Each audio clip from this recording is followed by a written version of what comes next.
En Salta y estamos con visita. Y la verdad, a mí me gustan este tipo de visitas. Jorge Altamira está con nosotros aquí en los estudios de Cadena Máxima, en Interrogantes. Hola Jorge, ¿cómo le va? Bienvenido. ¿Qué tal? Bueno, yo también me gusta venir acá. Bueno, un hombre que ha venido mucho a Salta. Sí, sí, creo que por lo menos el último tiempo, digamos, un par de años, he venido sistemáticamente y muy bien. Y viene a visitar a los amigos de Política Obrera hoy día.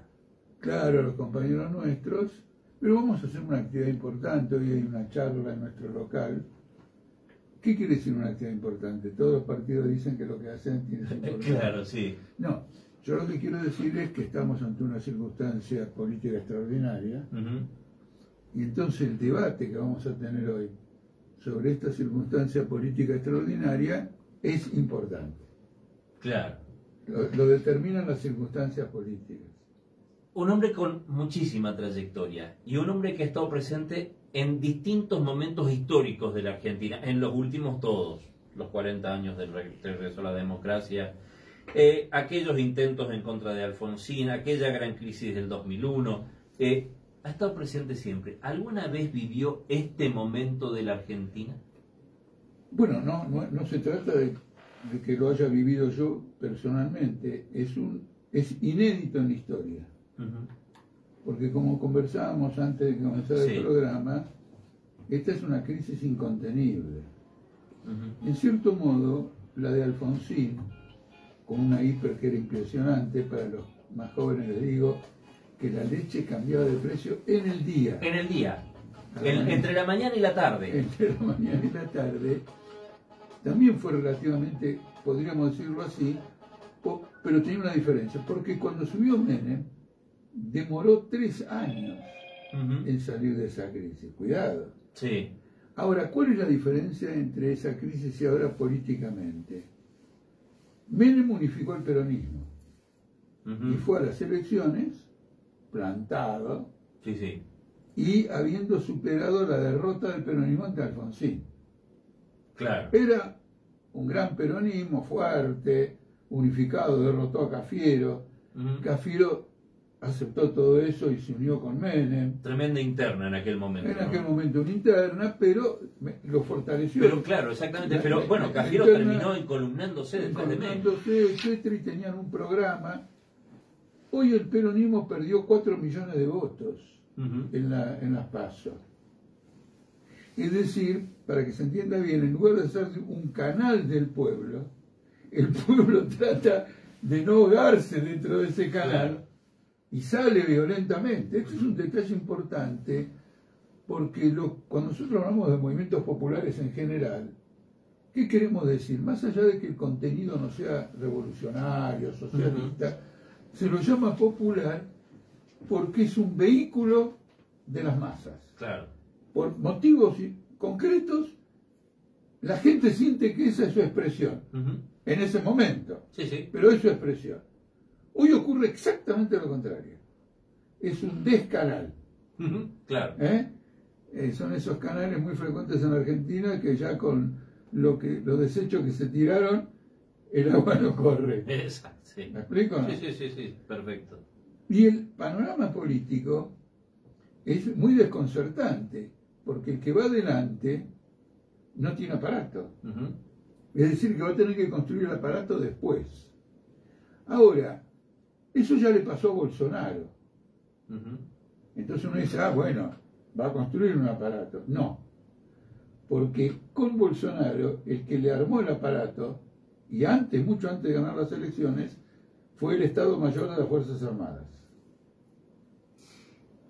Y acá las Fuerzas Armadas argentinas no han recuperado ni por lejos el protagonismo político de una época, ni se puede comparar con las de Brasil. Claro, hoy está diezmado.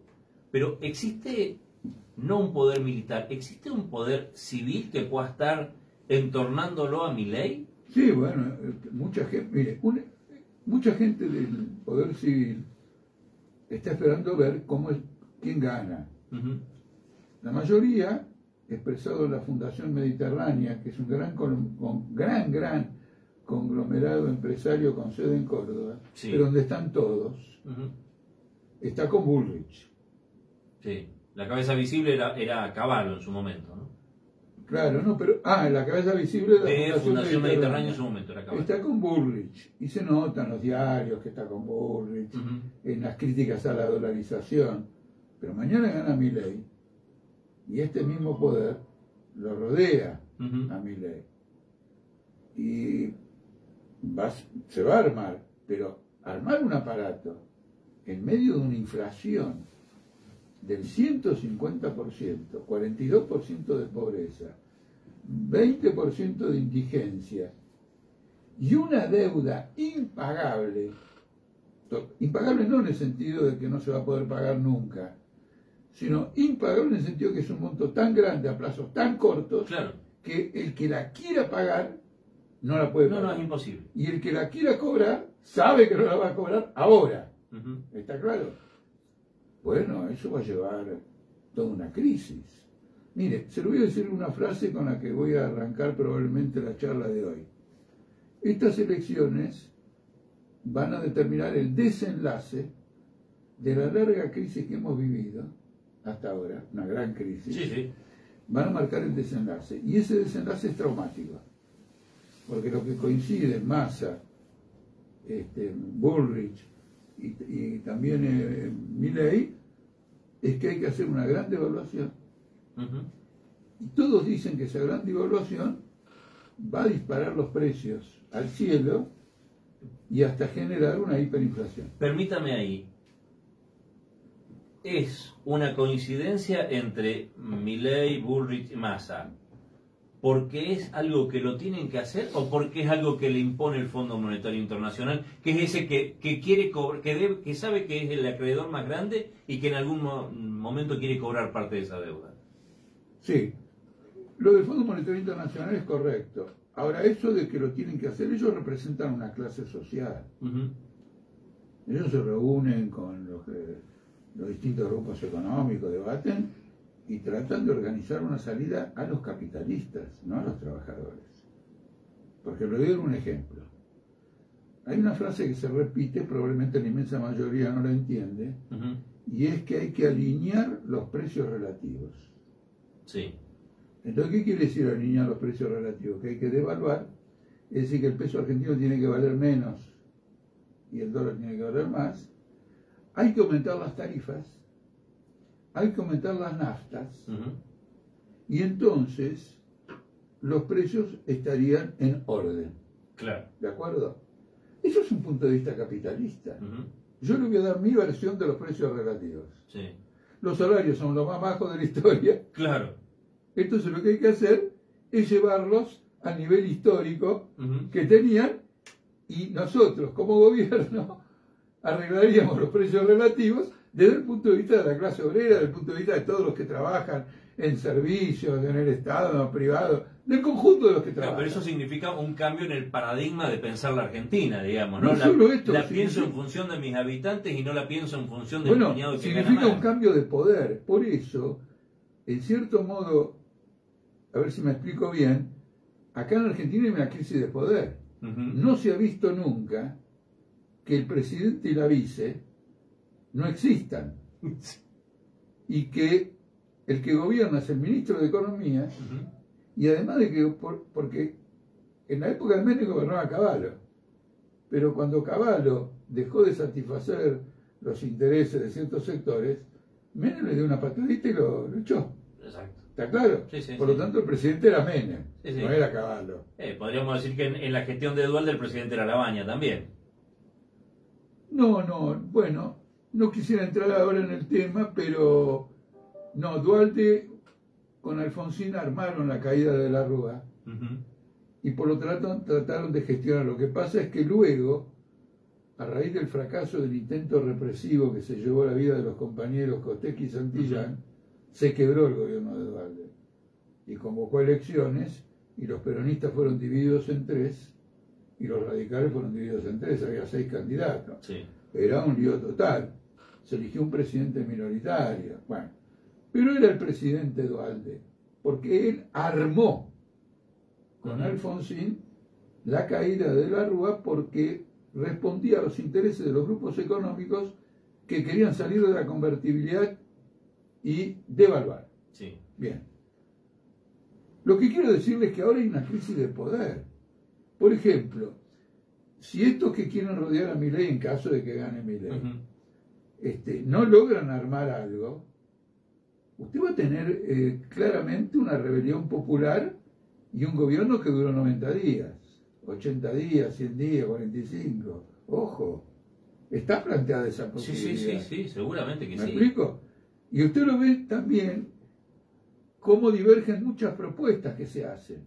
Uno dice, bueno, devolvamos para dolarizar. No, devolvamos para que podamos tener varias monedas. Otro, quiere decir que la propia clase dominante está confundida en cómo actuar. Y están confundidos hasta los sectores externos al país. Porque no se nota de parte del gobierno norteamericano una posición en favor de algunos. Lo único que quieren es lo siguiente: mi candidato es el que separe a China, separe o reduzca la influencia de China. Después lo demás, pero hay gente en Estados Unidos que apoya la dolarización y hay gente del gobierno, los que dirigen el gobierno, que dicen que no. Dicen que no, exacto. Bueno, macanudo. Entre otras cosas, no quieren la dolarización porque el dólar se está poniendo muy fuerte, porque Estados Unidos subió mucho la tasa de interés. Entonces todo el mundo compra dólares y sube el dólar. Y eso es muy malo para la Argentina si se dolariza, porque sería un país carísimo y no venderíamos ni la soja. Entonces hay una disputa. Lo que quiero mostrarle es que hay una crisis de poder. Entonces, ¿quién plantea esto en esta campaña electoral? Nadie. No, nadie. Nadie. No, nadie. Unos candidatos la disimulan, porque dicen, no digamos nada porque estamos avivando la gilada, y otros simplemente porque son cómplices de este disimulo.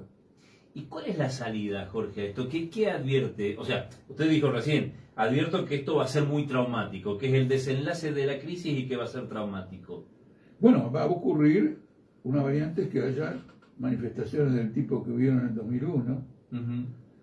Entonces, la orientación política fundamental de una corriente de izquierda es advertir esto a los trabajadores e incitarlos a que se organicen para tener condiciones de intervenir con métodos de lucha fuertes en la crisis. Y además establecer objetivos. Cuando digo método de lucha fuerte me refiero a una huelga general. Porque si los trabajadores van a permitir que le pisen la cabeza a un grupo de capitalistas que con masa se han enriquecido como nunca, y le digo por qué, si los salarios están por el suelo y el Producto Bruto creció, alguien se llevó la guisa. ¿Está claro? ¿No? La ecuación no cierra. Por eso, no cierra si no figura que ganaron plata.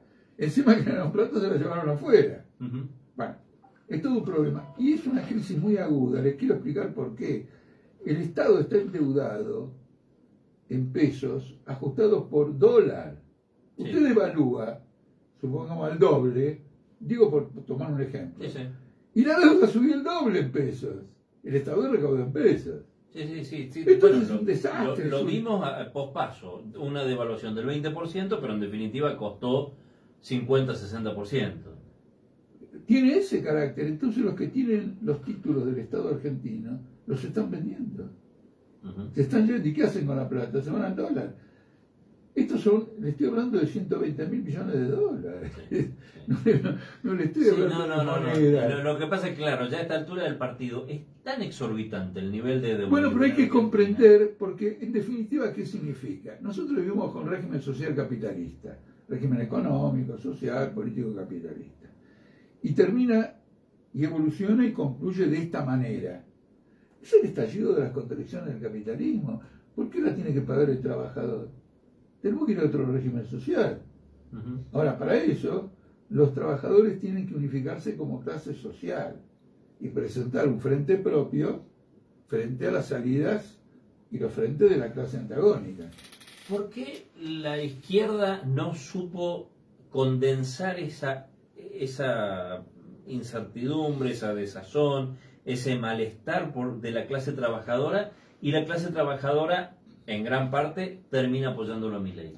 Ocurre lo siguiente: en las últimas PASO, dentro del Frente de Izquierda Unidad, al cual nosotros no pertenecemos, una guerra civil por las candidaturas. mientras la pobreza era del 42%. Es decir, las PASO no fueron un ámbito, una tribuna para hablar de la gente, de esto que estamos hablando ahora, sino una pelea a muerte. Por lo tanto, es una izquierda que está anclada en el arribismo. ¿Quién se queda con aquellos cargos susceptibles de ser electos y acumular bancas en el Parlamento o mantenerlas y prevalecer sobre las otras fracciones, etcétera? Quiere decir que es una pequeña burguesía. Se aburguesó la izquierda, y le iba a decir. Que piensa en sus propios intereses y no en representar los intereses generales de la clase obrera.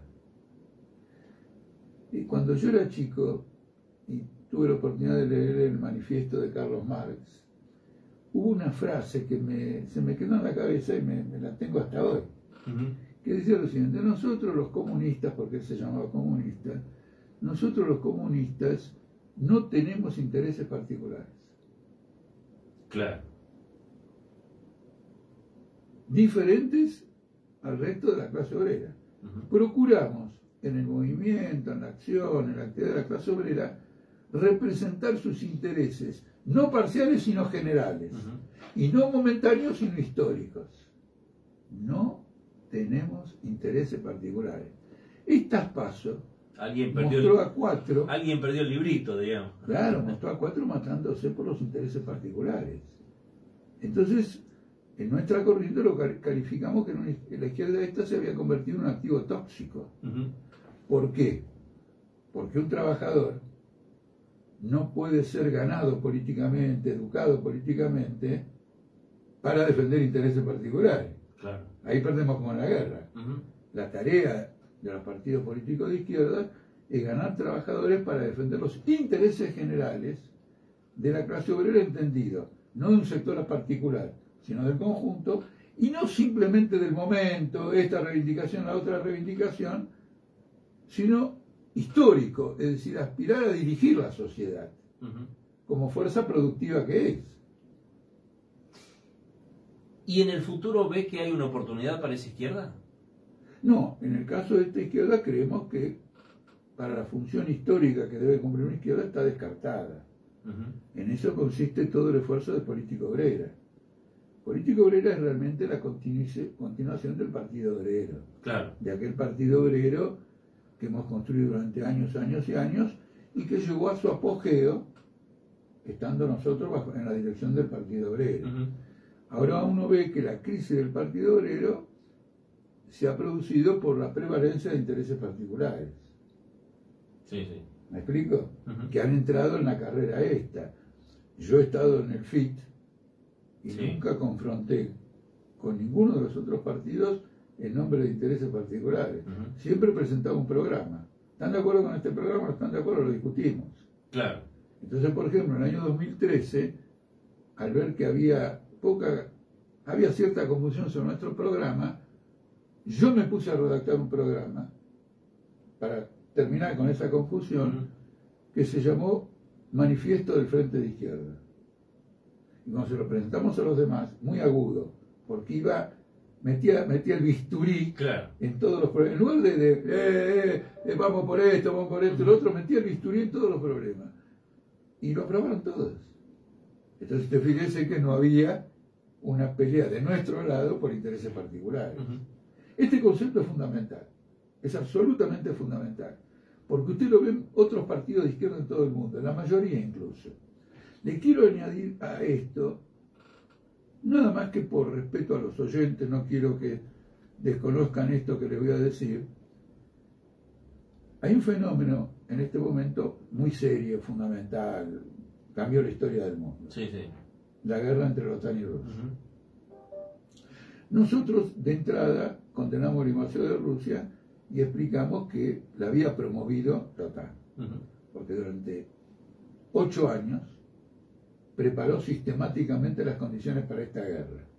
De modo que los rusos lo que hicieron fue decir, esto me la quieren dar. Claro. Bueno, pero como representan intereses ajenos a los trabajadores, la OTAN y Putin, nosotros, en contra de los dos, pero para luchar contra la guerra, no queremos la guerra. tenemos que decir que la guerra, como la crisis esta de Argentina, es el estallido de las contradicciones del sistema. Todo un sistema social con armas, drones, cohetes. Hijo, ¿para qué vivimos? ¿Queremos un sistema social que vive para matar a los demás? Claro. En el FITU, con el argumento de que hay que defender a Ucrania y que Ucrania sola no se podría defender, aceptan a la OTAN. Claro. Cuando el futuro de Ucrania, que nosotros somos muy cuidadosos, yo por ejemplo soy hincha del futuro, para hacerla cortita, porque hace muchos años que escribo sobre Ucrania.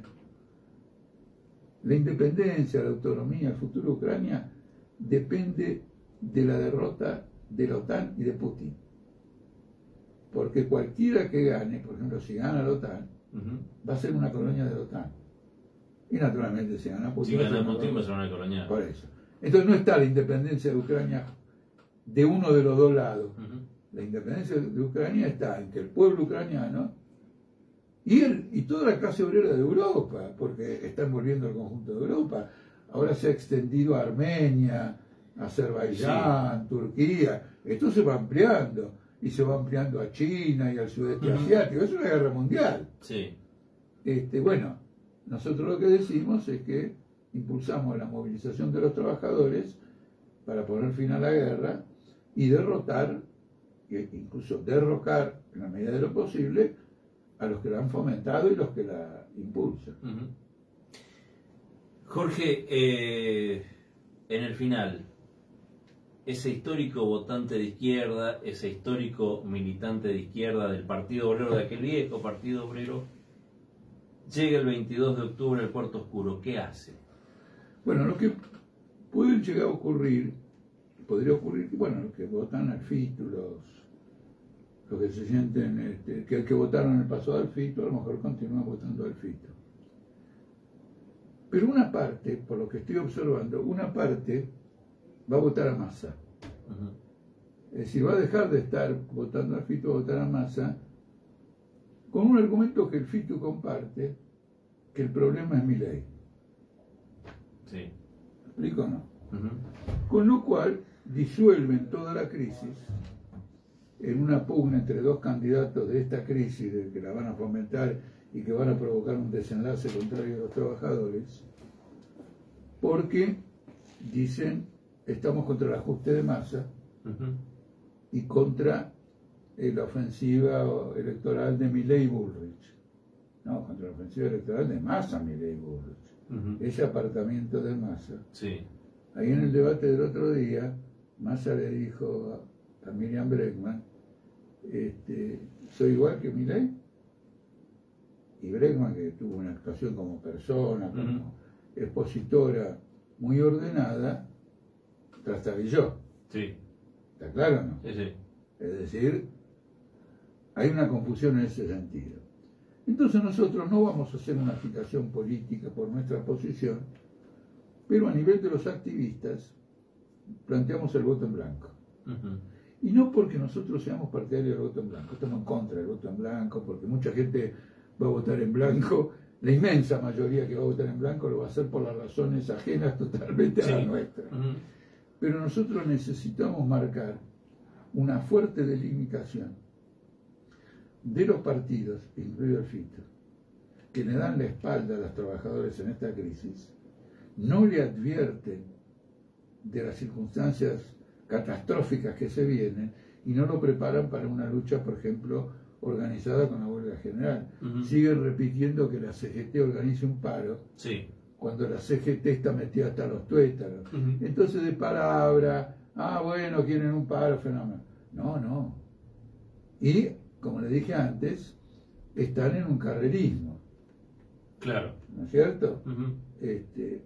Yo, por ejemplo, viniendo acá, me llama la atención que acá en la provincia de Salta, donde el partido de Miriam Bregman es muy débil o probablemente inexistente, pero no lo conozco bien, pero probablemente débil, no veo los carteles de voto a Miriam Bregman que solíamos nosotros poner cuando íbamos a elecciones, poníamos ¿cómo se llama? Pablo López, Del Pla, Fofani, se llenaba por todos lados.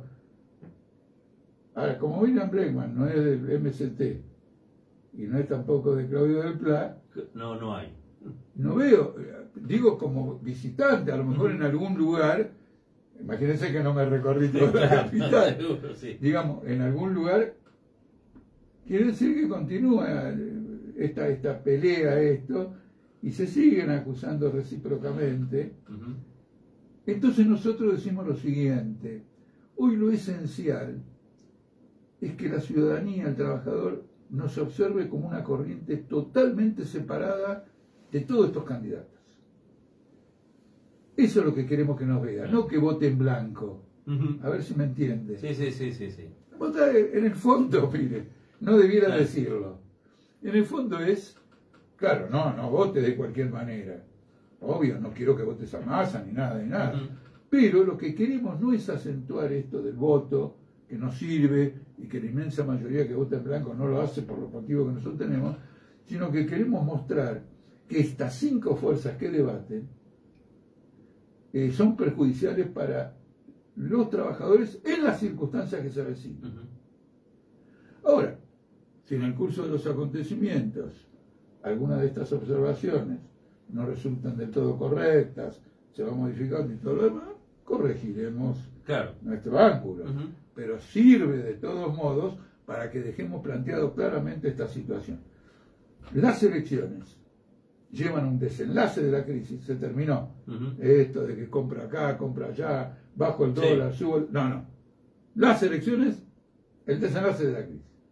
Nos vamos a encontrar en una situación catastrófica. Los trabajadores desde hoy, especialmente cuando se discuten los debates, tienen que ser advertidos de esto y hay que llamarlos a organizar la lucha contra lo que va a ser un plan brutal. Y probablemente sin salida en el tiempo, porque a Menem le llevó 3 años y a este le puede llevar 10. La última, y esta sí es la última. Usted avisora un fin de año, porque entre el 22 y el 22 de octubre y el 19 de noviembre todavía se está definiendo. 19 de noviembre se define. Un fin de año tremendo para la Argentina. Ocurre lo siguiente, podría ocurrir, eso se desprende de todo lo que dije. Sí. Pero hay que ver lo siguiente: estos candidatos han repetido constantemente, y lo mismo dicen los periodistas, que son los que hablan con los candidatos y por lo tanto transmiten lo que estos nos dicen, les preocupa la gobernabilidad. Le tienen pánico en 2001. Entonces, vamos a ver qué recursos usan para llegar a acuerdos, etcétera, dependiendo también de quién gane, qué armado realiza, pero más tarde o más temprano, en el curso de semanas, esto es un desenlace, y por un motivo fundamental: el que gana, cuando jure el 10 de diciembre, tiene que actuar. Y un presidente puede, como es verano, las vacaciones, puede no actuar en general, digo, ¿no? Puede tomar alguna medida y de algún modo manejar el verano.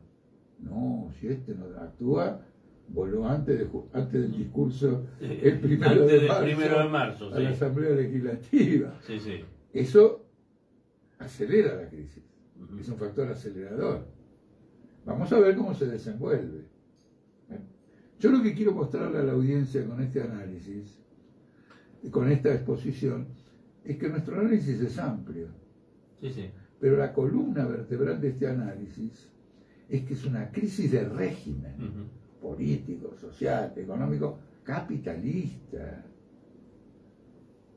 Y quien quiera defender a su familia, su porvenir y todo lo demás, tiene que arribar a esta comprensión y a partir de esta comprensión actuar, bueno, con los lineamientos que estoy exponiendo aquí, pero que en la práctica cada uno contribuirá al mejor desarrollo. Tal cual.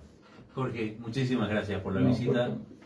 Las puertas están abiertas, así que cuando viene a Salta, se pasa por acá. Le agradezco mucho y quería dirigirme acá a Salta con esta exposición desde el COVID que no venía, y entonces le agradezco mucho. Muchas gracias.